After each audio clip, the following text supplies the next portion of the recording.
Hello and welcome to Pathways to Success, the podcast where we explore the power of education and the unique career journeys that shape exemplary individuals.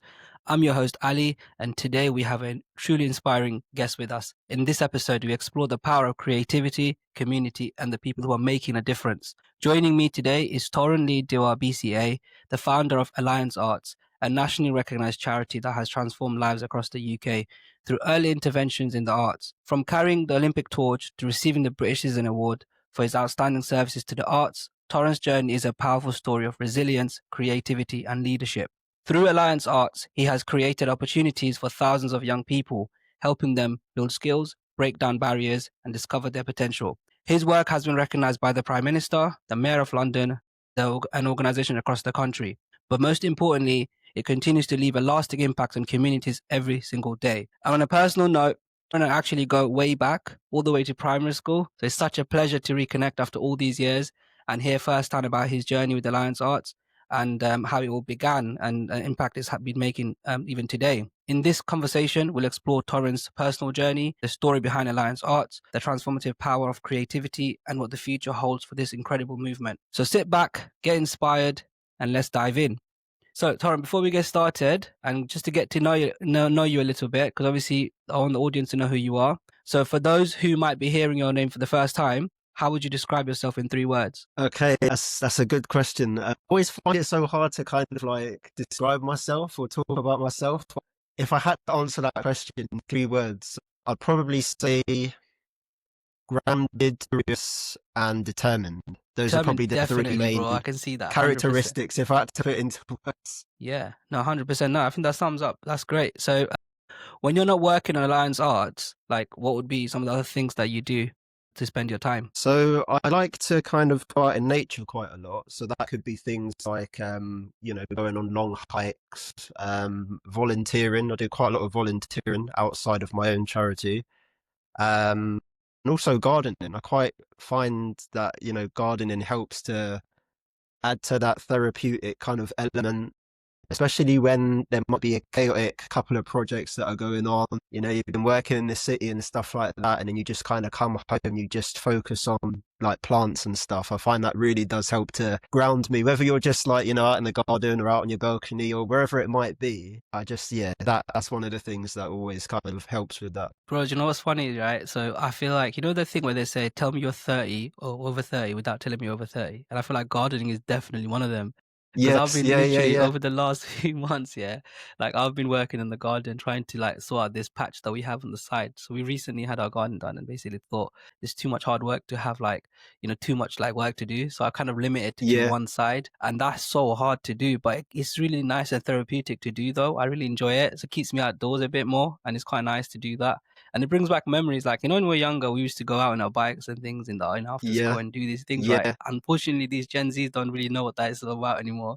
But those were the days, man. So going to the garden definitely is nice and refreshing, definitely after a long day of work, or, especially getting away from all the rat race and everything that's going on around us. Yeah, I was going to ask you, like, do you find that you sort of, when you kind of see the garden coming together, like, because you were talking about remodeling it and stuff like that, all of these elements, like you might have the stones in the garden, the soil, the plants. Do you find that just being out in amongst all of that, just kind of, I don't know how to even describe it. I don't even know if there are words to describe that feeling. No, I know what you're trying to say. I think it is definitely refreshing, and it gives you, like, to be in nature always. Like, we don't get much sun in the UK, right? So even when we do, we try to make the most of it. So it's like getting a bit of sun when you go outside. It makes you happy all the time. So yeah, I know what you mean. Like, I think it definitely makes a difference to be able to do those things. 100%. Cool. So what's one fun fact about you that people are usually surprised to learn, would you say? Probably the fact that I also practice martial arts. Okay. Alongside the performing arts. So I've been doing that for some time now. Probably over the past decade, different forms of martial arts. So I think the first ever martial art I got involved with was probably karate. The second was capoeira, which is Brazilian martial art. And the third, Wing Chun, which is my main style of martial arts, the one I'm probably most versed in. And then the latest one for almost the past 2 years has been Brazilian Jiu-Jitsu. Wow, so, nice. Yeah, that kind of keeps me busy as well on the side and helps me to channel, that Fair energy. enough. I was actually gonna one of the things I was gonna ask you is, do you remember the very first time you discovered your own creative spark? What was it?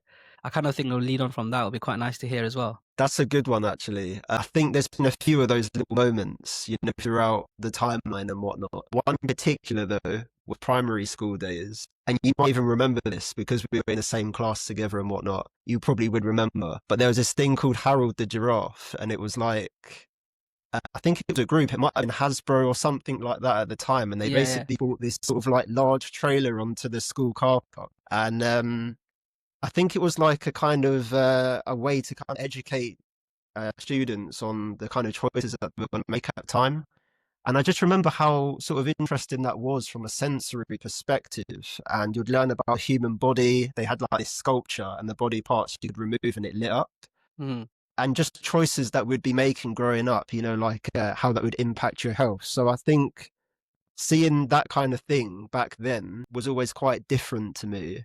And one thing in particular, I remember that there was this star ceiling above. There was like a black ceiling, and there were all these like little white lights and then blue lights on the side. And we kind of laid down, and you kind of imagined yourself looking up at the night sky. And there was something about that which always gave me this kind of curiosity and wonder. And I think these are the types of things that I try to carry across into what we do now with our services.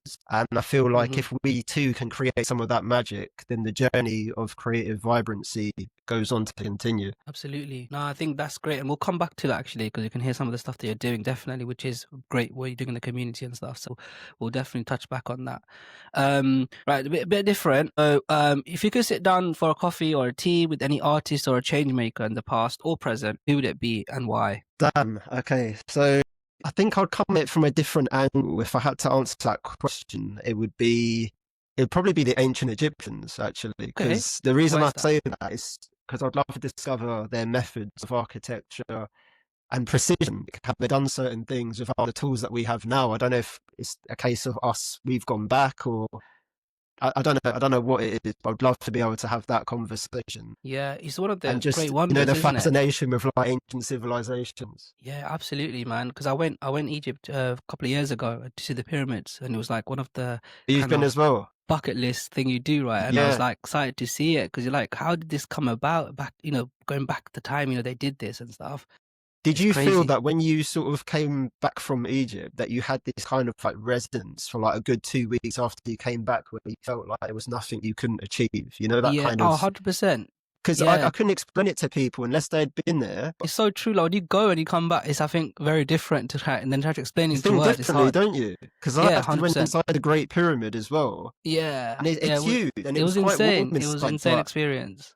100%. It was inspiring. It was really inspiring, and I thought, 100%. how can we kind of like feel like anything's a challenge when you've got that kind of thing? No, obviously the methods used and whatnot might have been different, but it was inspiring to say the least. So I think it would definitely be the Egyptians, to be honest. And also being able to see more of our universe, like the planets that we don't know about. Those are the kind of things that inspire me. Nah, Fred, that's a great way to, I think that's so true. Like it's hard to, like, especially where we are today, where we come from. It's just crazy to think about what they, did these things back then. It's just insane. And it makes you wonder about, some of the things that, that was achieved, and it makes you, like you said, you can do anything, isn't it? It makes you feel that way, and you should be. And I think that's one of the things I want people from the listeners to kind of delve into as well. We'll talk about how we need to be inspired by things like that and do more. And because I think we're always kind of taught to kind of think big, but not too big. So our ideas are always often limited to kind of a certain capacity, and then we kind of forget about all the things that actually matter, like looking up in the sky and maybe seeing a shooting star and thinking, God, like the universe is so expansive, but we're kind of bogged down by politics or religion, all these things that kind of take us away from just being humans. No, absolutely. Now let's go on a bit of a personal journey. So I know you've achieved a lot over the years. So from carrying the Olympic torch or to receiving the British Citizenship Award, which of these milestones has been the most personally meaningful to you, and why? So carrying the Olympic torch was definitely one of those moments. I always think about it when it gets to around about July every single year. It was summertime, the heat was literally blazing down. It was one of the hottest days I think that I'd ever come across in the UK, and it was just one of those moments because it was historic, and in fact it gave me a lot of motivation. It was just like something that I'd never sort of done before. Everyone was in good spirits, so Yeah, definitely carrying the Olympic torch was one of those pivotal moments that kind of made me think differently about myself and also what I could kind of do to, I suppose, use that situation to give back on a bigger platform or a big scale. And it altered something in my brain that was kind of like, I don't know, there's a lot more that I can do with this creativity and the kind of outlook. So all of those type of things have kind of, each one of those events have given me the energy to kind of propel further and to be able to create more, I guess, help people, which is the kind of main thing that I always try to lead off the back of that. Mm. Do you know what? It was such a proud moment seeing, somebody carrying the torch, and oh, it was just an amazing experience. I can imagine. So I was just honestly well done, man, because it's not an easy Thank thing you. to. That means a lot to even hear from you, man. It's That's always like fantastic. nice to, hear what other people thought about it as well. And Mm. I feel like it kind of impacted us all in the communities. I kind of felt from the situation, although I had this gold torch in my hand, it Hmm. felt like I was almost carrying that for the entire community to kind of speak up for all of those people from unserved backgrounds or, Absolutely. whatever it may be. So it was so meaningful, man. And it's just sometimes it's hard to put that into words, but it's nice to, hear that everyone kind of felt the same way at the time. Yeah, and I think representation is so important in today's age. And so, for you to have done that, it will have inspired so many young people as well. Be like, oh, this is somebody who is in my community is doing it. I should be able to do more, and I'll get involved with more. And I think that's something that I'm going to talk about with today, because I know with what you're doing with Alliance Arts, and that's what I want to delve into next. So, what inspired you to start Alliance Arts, and what were some of the challenges in those early years? Because I know you started off as Alliance Dance Unit, I think it was ADU, and then now it's obviously encompassing a little bit more. So tell us a bit about that, please. Yeah. So, um, I think there were many reasons as to why Alliance Arts came about. Obviously, it started as Alliance Dance Unit to begin with, and it was more just about the dance and performing and stuff like that. And then during COVID, we were kind of forced to take our services online, so that took a bit of adaptation and forced Yeah, us that to would have kind of been be so creative in different. that endeavor as well, because we had never done anything like that before. Hmm. And during COVID, actually, we actually lost the base that we used to train at in Brentford, at Rose Hall. So we'd been there for about 6 or 7 years. And then that got transformed into a food bank by the council. It was supposed to obviously, get a space back and whatnot, and it never happened. The locks were changed and we were just without a base. So that was a massive blow to our operations at the time. But we were kind of like, this is the situation now. How do we come back from this? Because we've got all of our own beneficiaries and we've got this situation of COVID and you've got all this stuff going on and everyone's kind of like trying to survive themselves. So you can't really do this or say that, but at the same time, you've got your beneficiaries and they're suffering because they now don't have the service that they need the most at this time and come back. We rebranded as Alliance Arts to kind of encapsulate or rather encompass all of the kind of strands that we were working on or the community that we serve. So bringing together like the dance and performing arts, the creative talks and the mental health aspect of it as well. And like the crafting, I find that when we're describing what Alliance Arts is, it can be hard to put into words sometimes. So it's just a little bit of everything, I suppose. Performing arts, theatre production, visual stimulation, kind of bettering people's mental health and the process of all of that through other Absolutely. artistic mediums. So when it comes to, I suppose, you asked about the challenges, didn't you, in the earlier Yeah, years? correct. There were many reasons for, I think, the inception of it, but the main one was the lack of creative spaces for people. Hmm. A space that people could come and create and just be themselves. And the fact that so much was kind of like, I mean, we lost the youth service, for example, in London Borough Hounslow only a couple of years back. And that was massive for many people because some people just had youth centers to just, go and play some pool at or kick a ball around or take a dance class or paint or whatever it might be, or just to talk, about what was going on in your life. And so for that to be taken away and not replaced, that was another, I suppose, key factor in keeping the wheels turning, so to speak. And so still even to this day, those communities are still suffering from those setbacks. So I suppose that in my raw day-to-day motivation to, I guess, carry the torch, as you would like to put it that way. Hmm. And even though there's a lot of setbacks in that process to being artistic, I think the main key is just to carry that on and be that platform for people that don't often have someone to represent them. Yeah. I mean, one of the things that I always look at is around us. There's so many things going on out in the world. And, especially in London, there's so many crime and the youth Yeah, getting involved in unfortunately no good. And so this space is needed. And it's so important that there's more funding is put in place for these sort of services. So like, what would you say, like, you do great stuff in the community. Like, what are some of the main things would you say Alliance Arts is involved in at the moment, helping the youth and, beyond as well? yeah. So, like you say, there's this element that people don't often see. So you've got like, say, like what we were talking about earlier about working life and stuff. Everyone's got their own kind of like protocol. Like they wake up, they eat breakfast, they jump on the train, they go to work, they come home. Or, like everyone's got that going on. But when it comes to kind of recognizing what's actually going on around you, people aren't too good at that.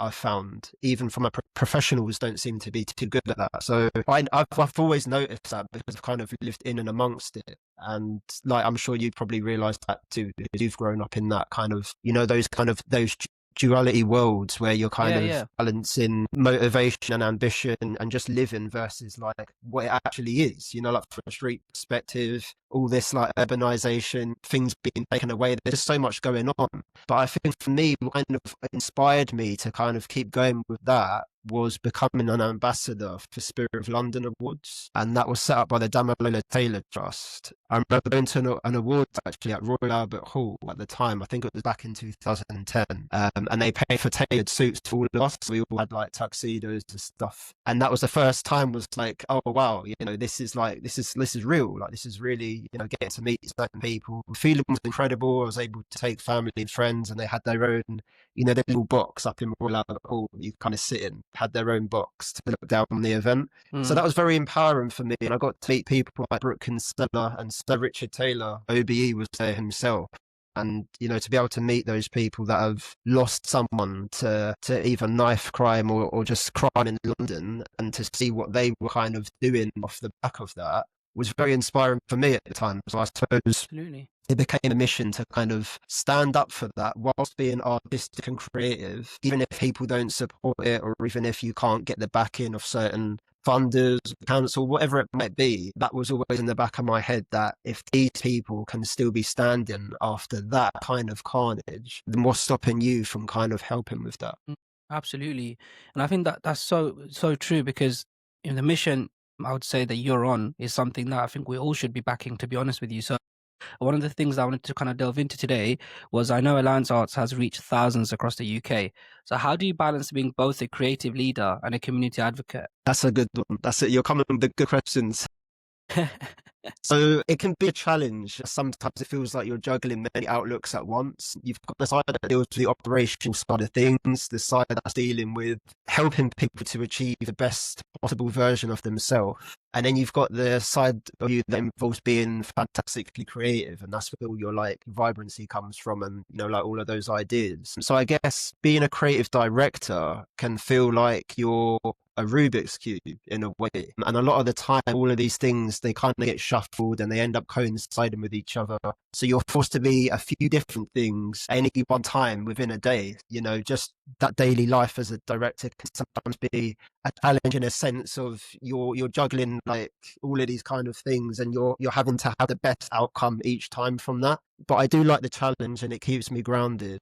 And I think the funniest is coming back from somewhere else, like an event at say 10 Downing Street, and then making it back in time to still assist or even take a class.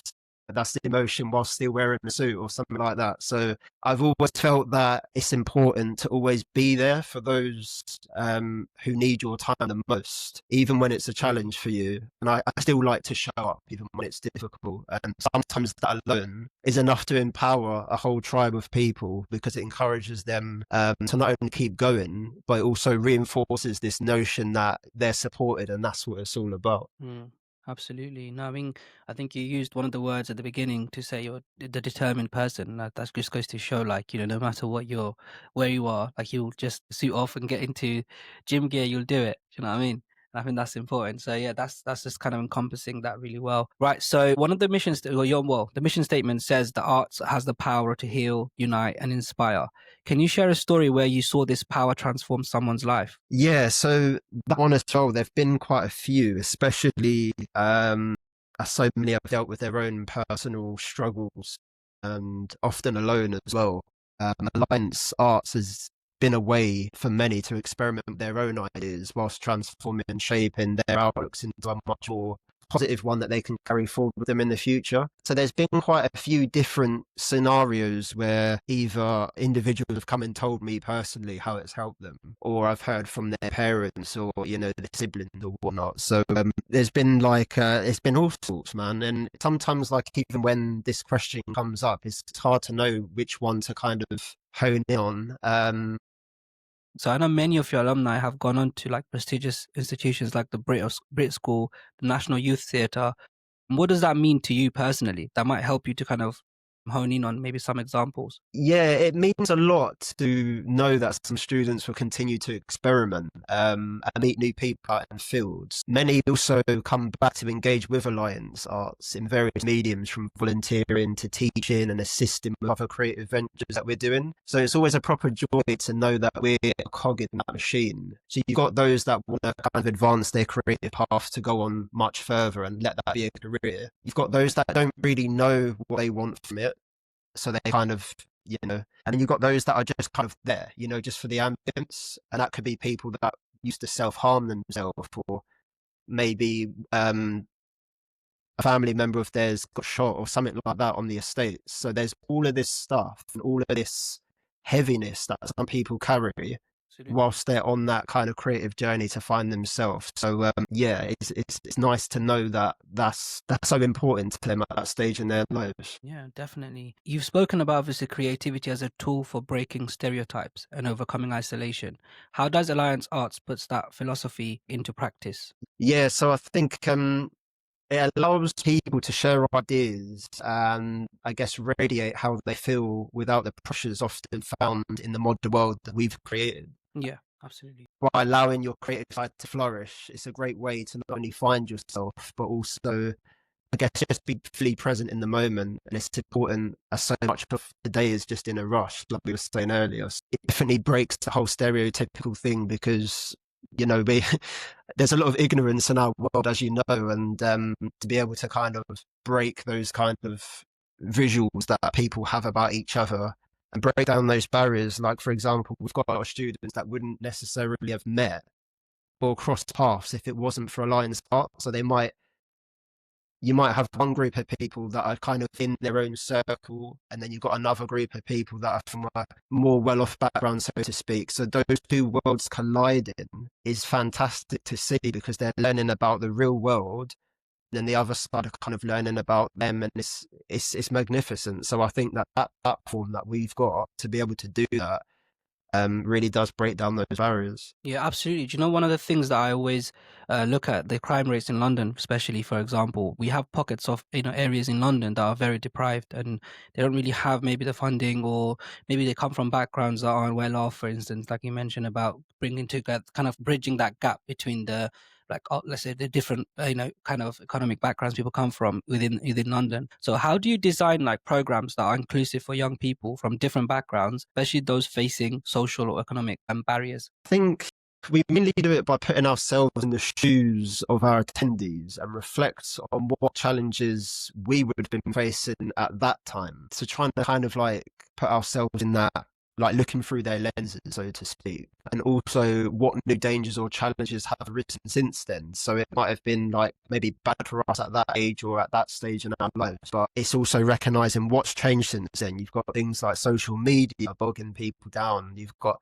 you know, cyberbullying. You've got all this kind of stuff, all these new pressures that are off the back of what we were already facing. So with that being said, we like to involve our students and staff in that entire creative process, from mapping out the shows and productions to deciding what we host at our fairs, and also what kind of topics we hone in on and discuss. It might be there's a certain thing happening in society at the minute, and we decide to kind of put that into our art via, you know, the creative aspect, or performing it on a stage for more people to kind of resonate with and grasp. Absolutely. What would you say the role what do you think creativity should play in crime prevention and youth empowerment? I believe that creativity is quite embedded into everything and it has the ability to transform any situation for the better. So I think that it should be observed on the whole, and everything from making our streets more vibrant and meaningful to actually involving people in things that pique their interest personally, not generic things, but actually soul hitting resonance where someone could walk down the street and feel this kind of vibrancy. So sometimes it's as simple as changing the environment that you're in. For example, a grayscale street won't make you feel that great, but a road lined with more trees, nature trails, creative imagery, it would, surely alter the way that you view yourself and the emotions which follow on from that. So I do think that creativity plays a key role in the crime prevention sphere. And it leads to that youth empowerment and how people see themselves. So I think that if we could address that more, and have groups, say, like ours, working more closely with their councils and governments and stuff like that, those sort of things shouldn't be overlooked because actually we've got the answers to kind of address that from a kind of different perspective. I think a lot of people think, oh, they see the crime rate and they think, oh, how are we going to address that? Should we put more police on the streets or something like that? But there's so much more in the background that people are facing, that they're exposed to. They might be frightened about certain types of people. They might, not have family support or friendship support. So it's like, how can we be the role models that are on the good side of the fence and show them that actually there are people that you can look up to and follow that path. It doesn't always need to result in, the kind of stuff that we often see in London. Yeah, no, absolutely. I think one of the things you mentioned earlier on is about, for example, with being invited to Downing Street, and you've been doing some great work because of that. You've been recognised for it. And one of the things that Alliance Arts has collaborated with organisations like the BBC, British Airways, and also many community festivals. What have you learned from these partnerships? You can be a true voice for change if you just stand up for what you believe in and you don't continuously put yourself down and put yourself into a box. So I've come to learn that your artistry as a person is just as vital as anyone else's. We often think that because there's a lot of people doing different things, that there's no space for us to kind of emerge in that field or whatever industry it is that you're working in. But your voice is literally just as important and needed as much as the next person. So there's always space for someone at the table, and that person is you. And I think keeping that in the background of your mind kind of helps to advance your own creative projects. And it always feels like a buzz to be able to talk about our work and also collaborate on certain projects with different companies. I think one of my favourites was when one of our teams formed at the Channel 4's headquarters. That was quite a nice, project to work on. And we worked with their creative team and stuff to kind of deliver some visual performances in their HQ. And it was just a really nice environment. It was different. It was something that people hadn't seen before. So yeah, I'm always so enthusiastic and kind of humbled whenever we're involved in projects like that. And I always think, what can we do slightly differently to kind of, inspire people across all ages? Because more often than not, sometimes projects are just focused on one age or one background or one religious type or whatever it might be. But I kind of often see it as, how can we reach out to all of those people, because we all matter. Absolutely, definitely, and I think it's true. We need to be mindful of what you're representing and how other people. I think other organisations need to get involved as well to support you and what you're doing. Yeah. Definitely.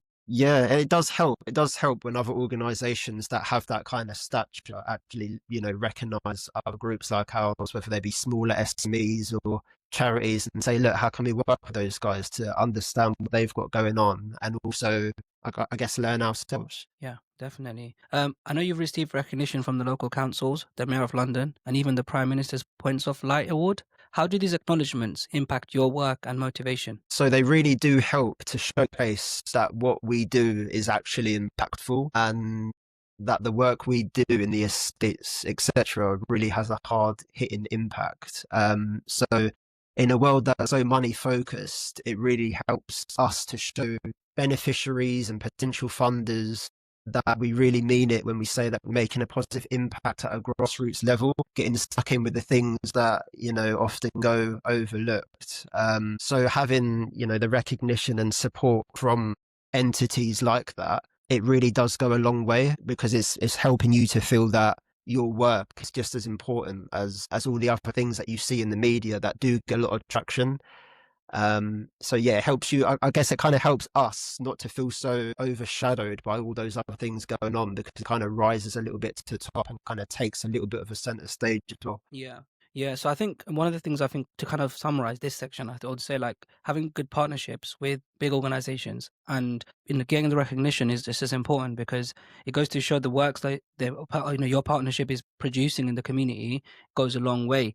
And so this is why I mentioned earlier, is I think more and more people need to get involved and back your projects that you're doing, because we need that support and we need to for it to go in a bigger way, kind of thing. So, and you deserve to be recognized for those things, because you've put in the work behind the scenes as well. So really, it's kind of one of those things where I think more and more people should be doing, to be honest with you. So what you're doing, honestly, hats off to you, because it's not an easy thing to do. So Thank you, bro. That means a lot to so, hear. people out there, guys, you need to get behind their, like, big organizations. You want them to come and support you. Always, definitely. Awards aside, what does success look like to you on a day-to-day?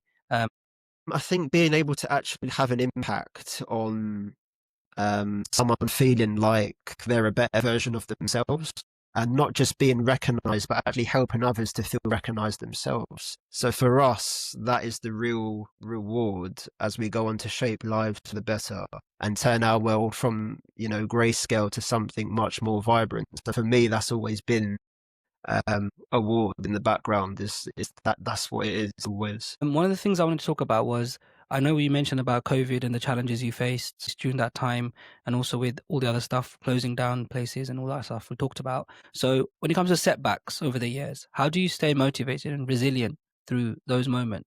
So it can be ultra tough to keep going when it feels like, so much is always being taken away.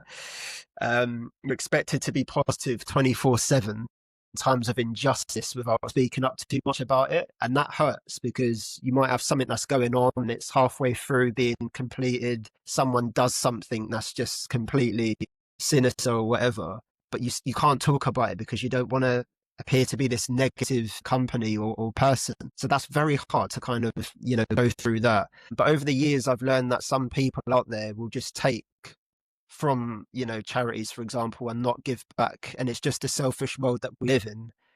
However, it's hard to spot it coming at times. The only thing we can do is continue to output, regardless of who's trying to slow down our momentum. So in the back of my head, I always tell myself that we're powerful enough to overcome literally anything. So if I had to kind of elaborate on that, we lost around £30,000 in funding due to an error a few years back when we were trying to transform a disused car park into an art studio. And that was at Brentford Tower Blocks, actually. So that was, you could imagine how much of an impact that would have had. Of course, yeah. Especially, we worked on the project for around about 3 years, and then it ended with no positive outcome, despite all the plans and drawings, etc., being done.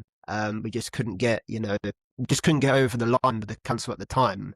So that hurt. And then we spent another 3 years trying to, transform a disused scout hut site, which is what we're currently working on. And we lost £70,000, can you believe?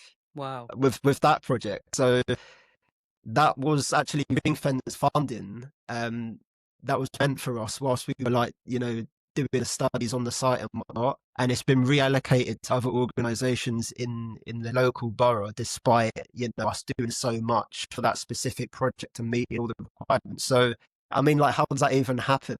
Yeah. It's things like that which really do crush the spirit, but somehow you still have to, come back in the studio, go back in those halls with an optimistic outlook as a director and founder, and let your team know that it doesn't matter in the grand scheme of things, and that you'll be back to do it again and again until the outcomes are finally met. And that's the kind of determination we don't often talk about, and what it really takes mentally to go through all these things. Yeah, definitely. Especially with those kind of setbacks, it can really demotivate you and shatter your kind of dream or the aspirations you would have had. And going back in, like you said, as a director, and being that person to have a thick skin, kind of almost to kind of get through it, because it's almost like, I don't know, it can feel quite isolating at times, because you're you're trying to be this like beacon of light, so to Mm. speak, and so are your team and everyone around you. But then you've got all this kind of you've got this other world going on in the background that comes with all of that. But I try to remind myself of others who have faced a lot of brick walls during their project. One I like to think about, actually, a funny one, is a guy called Harry Beck, who created the first diagrammatic tube map design. Okay. So the same map, which is used as a functional tool, for example, for millions traveling on the underground, was one considered too radical at the time. And he, faced a lot of kind of opposition with that, um, because it didn't follow, conventional methods and stuff like that. It went on to become iconic anyway. So that's what I think it truly means to be creative, is doing things that people haven't seen in order to achieve something positive, and it's being able to stand by your own ideas, when others haven't been innovative enough in their own endeavors. And those that are, I like the saying, those that are doing more than you will never criticize you. I've always tried to remember that in the back of my head too. Yeah. No, you're right though. If you look at today's world, the big achievements people have made, it hasn't just happened. It started off with an idea, and they would have had so many setbacks in between, from the start point to where they are, and they're going to have loads of different setbacks. And I think everyone can relate to this, almost like anybody who's going through a setback in life, whether it be a student or an adult or somebody who's starting off a small business or wherever it may be. These little setbacks make you stronger in many ways, and you kind of need to look at, like, those little stories make it really motivational for you to keep going. And I think it's important that what you're doing, you need to keep going, bro. Like, it's one of those things, you are going to have these little brick walls here and there, but we need to always overcome it, and look at the bigger goal ultimately. No, I agree with that, because we live in a world as well that only talks about their successes, and we rarely talk about our setbacks and what we've got going on in the backgrounds. Yeah, thanks for that. To be able to even discuss that on a platform is really, like, helpful and meaningful for us. And I think to spread that wider message to all of the people that would be listening to this and Mm, tuned in, it yeah, will hopefully make something click in their brain to be like, you know what, yeah. exactly. 100%. I agree. What's the most common misconception people have about working in the creative sector for social impact? I would say, yeah, so that it's not just about artistry, colors, music, that type of thing. There's so much more than that, because it really has the ability to get into people's heads, which leads to better outcomes. Nothing else can really do that. So I think some really overlook or stereotype anything to do with community work, performing arts, and you feel that kind of immediate tension because of their archaic mindsets.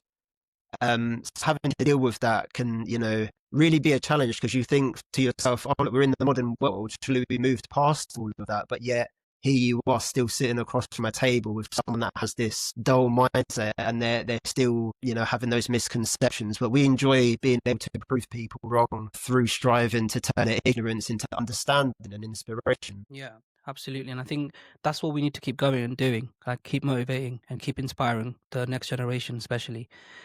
Looking at the journey of Alliance Arts over the 15 years, what are some of the lessons you wish you knew when you started? Yeah, sometimes I think about this all the time. Like, I'll be, sitting there and thinking, damn, I wish I knew that back then, or I would do it differently this time around. But I suppose life is always like that. And I think it would be to not be so trusting of some people who, pose as helpful in your endeavors and to better communities, and then open to kind of, backtrack. But I think some people have ulterior motives and often try to maybe use you or your platform or organization as a stepping stone to get to where they want to be and get what they require from you, and then just completely dismiss your involvement. And that's happened to us quite a lot. So, you're often told to do well, but when you appear to be doing a bit too well, that's when the support starts to miraculously slow down, and you're left wondering why.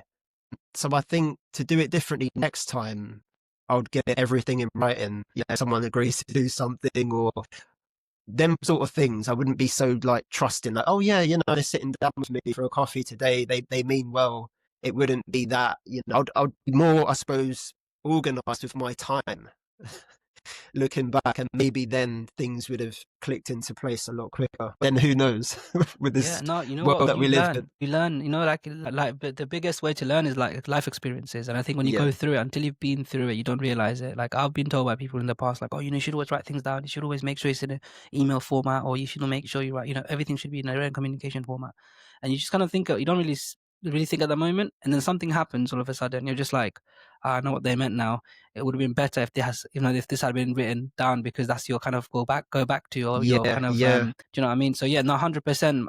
I agree with you. Like, I think you learn from your experiences, and that's part of life as well. Growing up, life experience is the biggest teacher. I think, yeah, like even like for yourself, for example, like in the workplace and whatnot, you'll probably get these moments where you think, I wish I'd have done this differently or said this at the time. But I think, I don't know, what's your take on it? There's only so much you can do in that moment, isn't there? It's always going to feel like you could have done more when you're looking back at your past. But when you're in the Mm. present, you're Mm. dealing with something different in that present moment. Yeah, absolutely. I think in the moment it's really hard to see, but I think what's really important, I would say to people, is always reflect on it. Like, reflection is a great way to see how things could be done differently.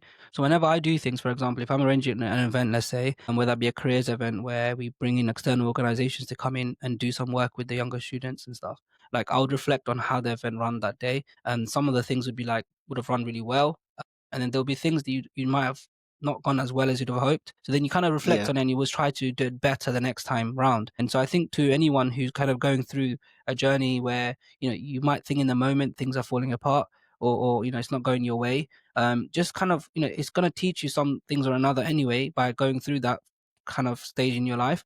But at the same time, reflect on it and be like, okay, what did I do that went well? What could I do maybe differently next time that will make it even better? And those are little things that we could kind of, try in our lives that might help I with, love that. I love that. So what I'm getting from that is like basking in those mistakes and kind of just being okay with it is what yeah, you're. yeah, Yeah, yeah, yeah. exactly. I think that's important. That's an important one. So anyone Yeah, watching this, listen to what Ali's saying about that, because we think about the end goal too much and being successful, but we don't appreciate that the journey is just as important, and just also as the important. mistakes that we've made in order to get there in the Exactly. first place. They deserve some recognition. Yeah, definitely. Alliance Arts is planning a new art centre in Hounslow. Can you tell us more about that project and your vision for it? Yeah, so man, it's what a journey that's been. It aims to be a headquarters for our charity to operate from in a nutshell, because we've been so spread out across the borough in different, venues and whatnot. And we've got like, say, storage facilities that's holding all of our prop inventory for our shows.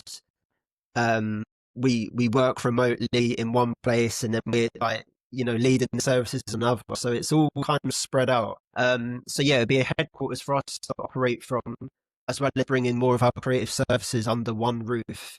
So it's all in more or less the same place, and it'll be a place that we can train ourselves and also train others to promote health and well-being, creativity in its highest form, let people get their qualifications, because that was something that we were doing before, was actually I went to a course to teach people how to become professional instructors. Then at the end of it, they had a qualification that they went on to then use in the working world. And some of the teachers that teach for us came through that same platform as, going from student to teacher. So it's quite important for us to have that platform in order to kind of scale it up. But also the vision is to be able to create a place that, meets the needs of our students without restriction.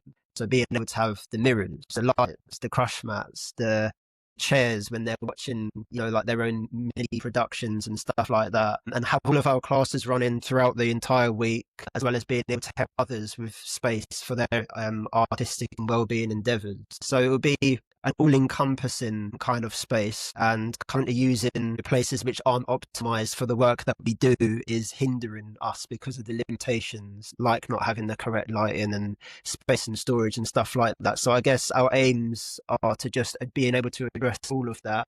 And we've been working so tirelessly to achieve our charity main mission of continuing to evolve and progress, and realizing that we need something that's, I guess, custom made for that, because no one's ever seen that type of thing. I know that there's, probably other organizations that might be in the creative sector, but the work that Alliance is doing is very specific, I feel. So it needs its own place to be able to really show what it's about. And I think for any organization, whether it be a small, large organization, I think having a base is so important. And I think what you're doing, especially within the community, I think if you have a place to kind of have everything in one location, it makes life a lot easier, and it makes, you can do bigger projects in the future as well. Yeah, So I definitely urge Yeah, everyone within the community as well to come forward and support it, because obviously, is there any kind of more support we can offer you from like a community perspective, local council perspective, and how is that kind of what can we do to support you with this new plan? yeah. So we're currently the council are on board with this, which is so like relieving to kind of feel,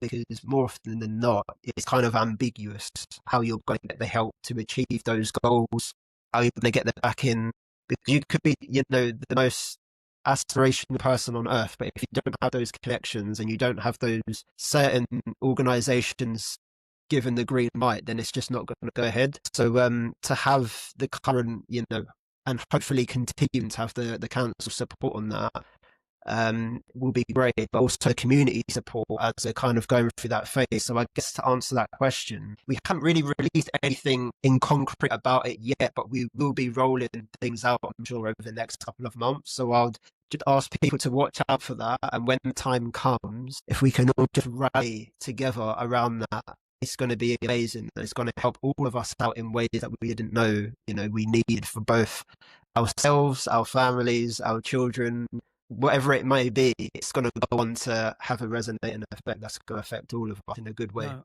100%. I think when we'll get to the end, we share some of your details of where people can find you, and I definitely urge people to go and support it, especially, and do your bit to make it happen and make it work. Because, like you said, I think someone's going to benefit from this, whether it be your own kids or somebody within the community in the future. And we need to have these sort of spaces available so that young people don't get themselves into unnecessary trouble, and have these sort of like spaces to grow as individuals as well, and have the opportunity, especially. And I think, nowadays, with everything going on around us, we talk about how, there is this issue around us. We don't have enough funding for this and that and what have you. But there's sometimes we have to do our bit as a community to make sure you raise awareness about various projects. And this is one of the ones I would definitely say we need to get behind. And definitely I will be sharing all the links with where people can find more information about all of this in the description of this podcast. So people can go and, Thank you. find out more details, and also share their support. And everyone listening and the community as a whole, I think, please get behind it because it's important. Definitely. So how A do you lot to see hear that. Thank you. no problem at all. I think we all need to do our bit. How do you see the role of creative hubs evolving in the next about 10 to, let's say, 15 years?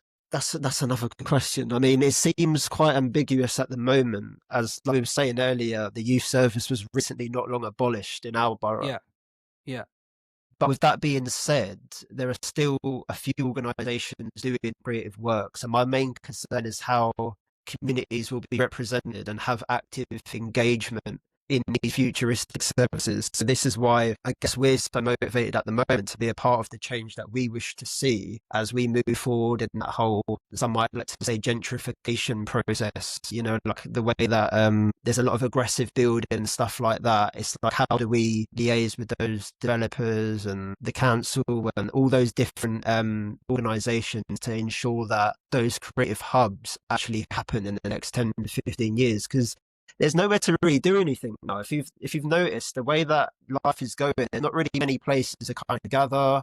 There's not really many places to say, like, even go swimming or whatever it might be.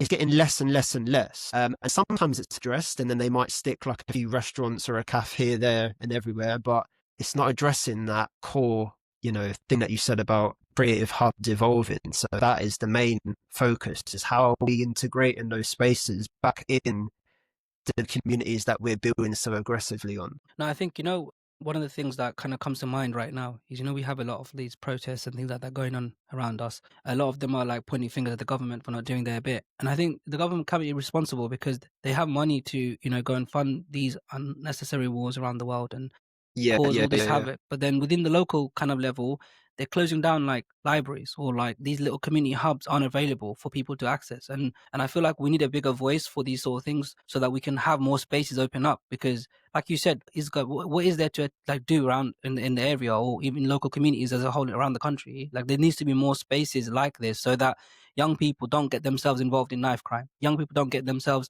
involved in the stuff that they do in the streets, because then these sort of little spaces and hubs can be a kind of way out of this sort of things. And I think more and more of those spaces need to come up. And then I hope that over the next 10, 15 years, we can as a community come together, at least anyway, to make our voices heard, that we need these spaces, and make it really clear that this is an important part of going forward. Because ultimately, we always have this thing here, like, the rich are getting richer, poor are getting poorer, and the gap is just widening always. And so, like, we as a community need to do something more so that future generations can benefit and Yeah. become better young people and contribute to the society as a wider society. That's very true what you just said, because it's funny, I was only talking to someone about this the other day, off the back of what you said, with the whole, like, let's take what's going on kind of now, for example, with the whole what's going on in the world and whatnot, and how that causes a lot of division. And you'd be surprised how, although, like, we might say it's not going to affect us or whatever, or we don't need to get involved in that, it does affect us, because we still got to walk on those streets, we've still got to deal with those people at work, and we don't know what's going to come of that, or what kind of, so there's this kind of uncertainty that comes with all this kind of chaos and madness. And sometimes I just wish that, if the government could kind of just recognize that a little bit more, or the organizations that kind of go into shaping these decisions, we could all just kind of sit down and recognize the kind of damage that this has. If it's left for too long, it will fester and, tear everyone apart. And then before you know it, we're all kind of against each other and fighting, but we don't know why. And I think I don't know if there's an agenda behind that or what. I won't go too much into it because I've got my own personal opinions about that, but Yeah. it's not good. No good ever comes from being against each other and being divisive. But imagine all the good that comes when we're actively working together. Like, we are the community, we are, the people. Yeah. And together we can achieve so much. I do think that scares some people. So I think it's important to remember that. Remember what we're doing. Remember what we're here for, and don't get too trapped in all this, this fake chaos, because it is a lot of fake news and, scaremongering, and then that leads to, like, violence and all this kind of stuff. And I think people just need to learn to think for themselves, think logically, and just look after each other, man. Just, support each other a little bit more. Forget all of that, forget all the flag stuff, forget all the religion stuff, just forget about all that and just help each other, support each other. See if you need anything, your neighbours doing well, just do that and everything else will be okay. It's like, sometimes I think, why it's so hard? I know you've got, like, the whole wider aspect of,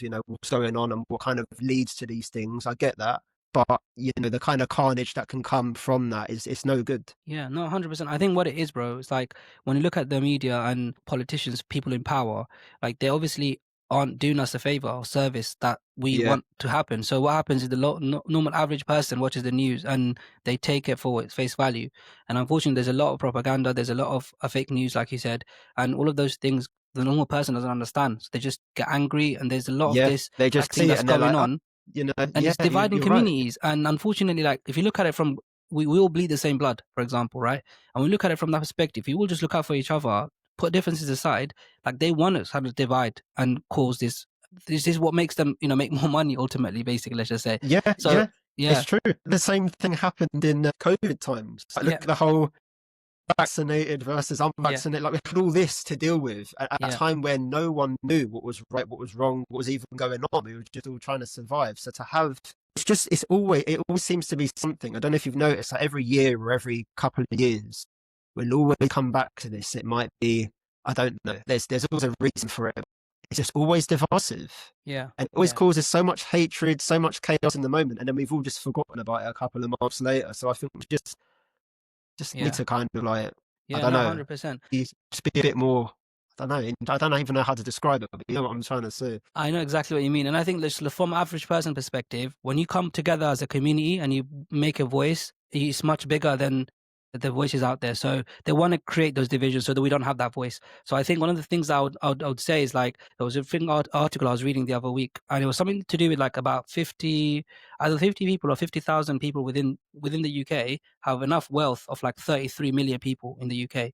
And so it just goes to show, like, they're the change makers, and they're the ones who are making all these various things happen almost, like, or have the kind of function behind it to do it anyway. And so it makes you think, isn't it, like, those 33 million people who are average person like me and you and everyone else, like, we're just being so blinded by race or color or religion and or these little things, or all of that trivial stuff. Trivial stuff that's unnecessary. So I think as a community we all need to come together and always look at the good thing that comes together. If you look at London as a whole, like the melting pot we're in, like, the reason why we thrive as a community is because of all the different colors, races, religions, backgrounds come together to make it work. Like, if today, let's say, all of a sudden every single person disappears from the UK that are let's say whatever reason they were protesting for, Yeah, every single yeah, yeah, service would yeah. just collapse, right?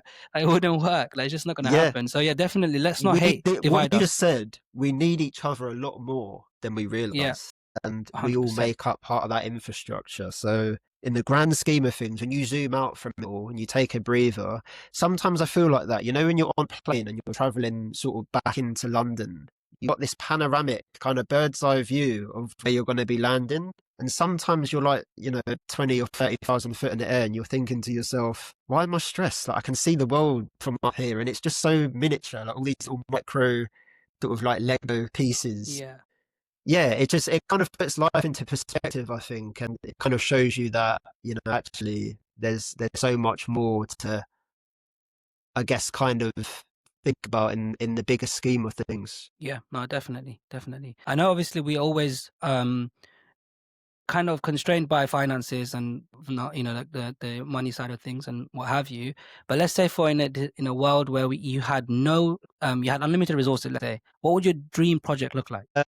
That's another good question, actually. I think that if I had, yeah, Because like a lot of the times you're constrained by what we have, isn't it? So this will give us an idea of the people that are listening or watching, for example, what we could be doing potentially, right? so it's one of those ones where, yeah, okay, so being able to replicate the centre, I think, that we open in our borough in other parts of the UK would be something that we'd, be keen on doing if resources were unlimited, so to speak. But the ethos would be the same, but spread out to benefit more people effectively. And as resources would be unlimited, there'd be no shortage of services. So we'll be able to have constant creativity and motion every single day, every single week for people to drop in. We'd have the ability for everything to be operating at once. Users would be able to try something new every week if they wanted to, without having to, pre-book and this and that. You could just be like, you know what, I want to go and do mosaics tonight because I feel like it, and you'll be able to just do that, or take a dance class immediately after again because I feel like it. More of that kind of thing. So that sort of flexibility and freedom would really allow people to feel an ongoing sense of self-worth and identity as they figure out what their interests are, and being able to carve out a personality that's unique to them. So I guess, yeah, if resources were infinite, I'd probably have built a building by now with multiple levels on it, and it would have probably a city view that would be high up so people could feel inspired, like that view we were just talking about. Yeah, yeah. I'd probably have a lift in it, there'd be that many floors, and on each level there'd be something different going on, and we'd have everything going, on in unison. But yeah, just to be able to, I guess, replicate that, and maybe even share some of that resource with other people so that when they're not doing so well or they're hitting a brick wall, being able to intervene and say, there you go. If money weren't really an object and neither were Mm, resources, to be able to do that. And I don't get why more people don't do that when they've got them type of resources. That's one thing that always baffles me. yeah, yeah. So yeah, that's an interesting question. I think it just goes to show that, the impact you can have. Imagine having all those services available, like to that extent. You could have each, let's say, a floor, for instance, you said, for different services. And Yeah. there's people out there who are suffering from mental health, which isn't spoken about enough. And it goes to show, like, if you had one of those services available, it could help so many people, and in such a large way that could save so many lives ultimately. And so again, like, I know it goes to show, if we had those, those unlimited resources, like we mentioned, like, there's so much we can do to support our community and then as a whole, as a country, and then a wider world ultimately. And so Yeah, yeah, I feel like even what you said about mental health, it's not often taken seriously enough. And even like when it's come up in conversation with places that I've been at, it's like you'll mention mental health and the aspect of how it's so important to address that, and how, certain things help people to improve their mental health. And it's almost kind of sneered at, or yeah, yeah, brushed under the carpet. And I don't know 100%. why we don't take it seriously enough, and it can lead to people doing all types of things just purely because their mental health isn't in the right place. So it's like, why would we not want to address something that helps with that? Absolutely. Right. So let's move on to, I think, we talked about these are the projects we could be getting involved with, and hopefully, more people will be behind it going forward as well, because it's something that we need to be involved in. For going forward, like for young creatives who want to merge art with social change, what advice would you give them? I would say to use your artistic abilities in everything that, in everything you do, and let that reflect onto other areas of your life. It will give you the edge to stand out when everyone else is busy cramming themselves into a box, and don't hide creativity, but rather let it, be the way, let it lead the way for who you are, and just do more of what you believe in. I'd say just to not let the conventional restraints of urban life get you down too much, and don't fall into this trap of allowing your, personal identity and your personal mission to be washed away or watered down, because so much of the time we kind of try so hard to fit in places that I don't want to say either don't belong, because we always, we do belong, but it's kind of like, don't sell your soul too much. Don't water yourself down. Just keep your characteristics and your traits, because those will be the things that will lead you higher up the chain. And to inspire others, they need to be able to see that people are being authentic and not watering themselves down. Otherwise, how else are they meant to, feel inspired? So I guess just keep your values strong and your moral compass in check, and the rest will always sort itself out in the end. Even if it's tough to, stand by your principles, and you're speaking up on something that you feel passionate about, or you feel like there's some injustice somewhere and no one else is listening, to be able to be that strong in a room full of people in suits, that's amendable. You just got to keep reminding yourself how important that actually is in the grand scheme of things. Yeah, 100%. I think be you and be unique, and that's going to show you, your story will come out. Right, when people look back at your legacy decades from now, what do you hope they will say about Torron and Alliance Arts? I hope that they'll find the inspiration to apply, the creative resonance to themselves, and give themselves power to endure whatever it is that they're facing at that moment in their lives. Just, I guess, using our story to kind of tell yourself that you too can get things done in the future, especially if we did, having limited resources and coming from certain backgrounds, and whatever it might be, just kind of using that to be fuel for your own engine to kind of get you through anything that you're facing. And it doesn't matter what industry you're in, what field, it doesn't matter, because the principles are the same.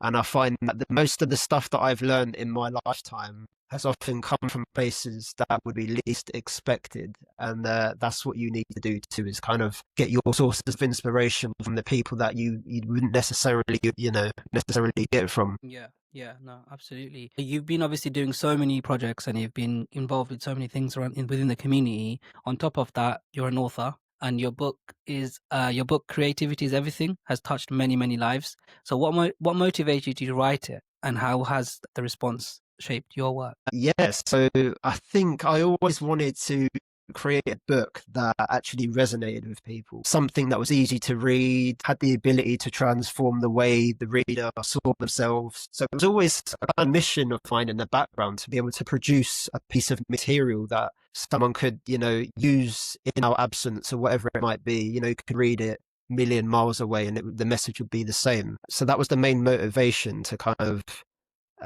write that book. And obviously the response that came from that being quite good was nice. It was nice to hear, because although I didn't write it to kind of blow up, so to speak, in the media, some people focus on, every book seems to have at the top bestseller or something like that. It seems to be on every book when you go in the bookstore. People are so focused on that whole bestseller thing, but I just wanted something that actually resonated with people.